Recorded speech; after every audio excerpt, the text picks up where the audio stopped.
नमस्कार, मैं हूं रितेश वर्मा। इन खबर में आपका स्वागत है। हमारे साथ इस समय मौजूद हैं टैक्स एक्सपर्ट और प्राक्स एडवाइजर्स प्राइवेट लिमिटेड की एसोसिएट डायरेक्टर महिमा जैन। हम टैक्स जो आज बजट पेश हुआ है उसमें जो टैक्स स्ट्रक्चर में चेंजेस हुए हैं, आपके काम की क्या बात है, उस पर डिस्कस कर रहे हैं। महिमा जी, ये बताइए कि जो बैंक में इन्वेस्टमेंट है हमारा, एफडी है या पोस्ट ऑफिस में है, उसके लिए सरकार ने इस बजट में क्या कोई ऐलान किया? जी ज़रूर रितेश जी, एक बहुत ही अहम ऐलान इस बजट में हुआ है कि अभी तक जो हम अगर कुछ एफडी जमा कराते थे बैंक के साथ में, तो बैंक हमें इंटरेस्ट देता था, लेकिन इंटरेस्ट में से वो टीडीएस काट लेता था। टीडीएस क्या होता है? टीडीएस वो टैक्स अमाउंट है जो कि बैंक पहले ही काट लेता है, क्योंकि वो इंटरेस्ट मेरी इनकम है और मुझे सरकार को उसके ऊपर टैक्स देना था, तो उसका कुछ हिस्सा बैंक पहले से ही हमारे बिहाफ पे काट करके सरकार को जमा करा देता है। Tax okay. ये कोई टीडीएस टैक्स एडिशनल टैक्स नहीं है, ये मेरा जो टैक्स बनता है उस इनकम के ऊपर, उसी का एक हिस्सा है जो कि बैंक ने पहले ही हमारे पैसों में से काट करके सरकार को जमा करा दिया। इसकी लिमिट थी पहले 10,000 की। अगर वार्षिक इंटरेस्ट जो हमें मिल रहा है वो 10,000 तक का है तो बैंक कोई टीडीएस नहीं काटेगा और पूरा इंटरेस्ट का पैसा हमको देगा। लेकिन अब उस लिमिट को बढ़ा करके 40,000 तक कर दिया गया है। सीधे 4 गुना उसको कर दिया गया है। इसका मुझे लगता है जो सबसे ज़्यादा इम्पैक्ट पड़ेगा वो पड़ेगा एक सीनियर सिटीज़न के लिए या बड़ी उम्र के लोगों के लिए, क्योंकि उनका जनरली पैसा वो जमा करा करके पोस्ट ऑफिस में रखते हैं या बैंक में रख लेते हैं और उससे इंटरेस्ट की इनकम कमाते रहते हैं।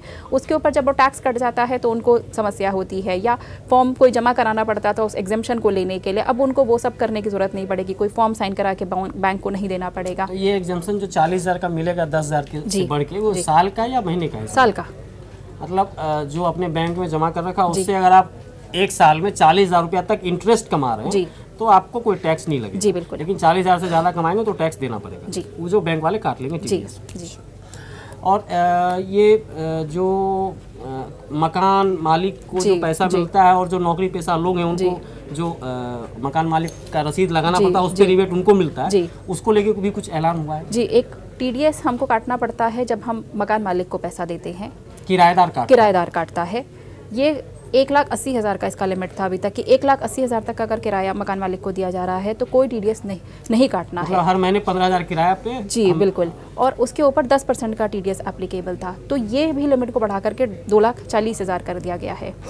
काटने वाले से ज़्यादा इसका बेनिफिट जो है वो रिसीव करने वाले के लिए, यानी कि मकान मालिक के लिए। अगेन मैं बात करूँ तो कोई वरिष्ठ लोग जो होते हैं वो प्रॉपर्टी में इन्वेस्ट करके उसके रेंट के इनकम से अपना निर्वाह कर रहे होते हैं, वो रेंटल इनकम के ऊपर उनका टीडीएस कट जाया करता था। अब अगर वो रेंट 2,40,000 तक का आता है तो उसके ऊपर कोई टीडीएस नहीं कटेगा। मतलब मकान मालिकों को फायदा हुआ है, एक तरह से मिडिल क्लास को फायदा हुआ है और थोड़ा अपर मिडिल क्लास को भी कह सकते हैं, जिनके पास एक के बदले 5 फ्लैट हैं। जी बिल्कुल। और वो बाकी 4 फ्लैट से किराए कमा रहे हैं, तो उनको अब हर मकान के लिए 2.5 लाख ये 2,40,000 का मिलेगा फायदा, या अगर उनके पास 4 किराएदार हैं अलग अलग 4 मकान में तो ये चारों का फायदा उनको बस एक ही बार मिलेगा 2,40,000? नहीं, हर किराएदार से मिलेगा उनको।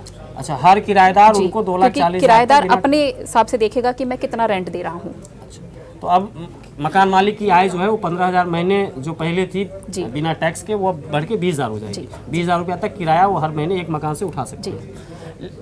और अगर उनके पास 4 मकान है लेकिन तो उनका इंडिविजुअल इनकम तो 80,000 आ जाएगा ना? जी बिल्कुल। तो फिर उनको खुद वो टैक्स जो 5 लाख वाला है वो फिर उस हिसाब से उनको देना पड़ेगा। जी ठीक है।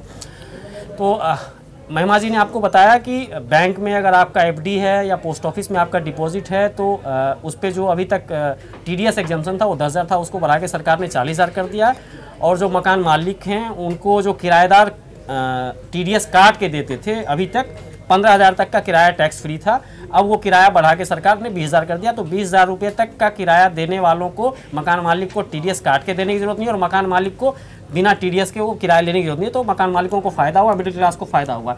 इस तरह से हम बजट के और भी विश्लेषण आपके लिए ला रहे हैं। आप हमारे साथ बने रहिए इन खबर पे। हमारे चैनल को सब्सक्राइब करें, बेल आइकन दबा के घंटी बजाएं। Thank you.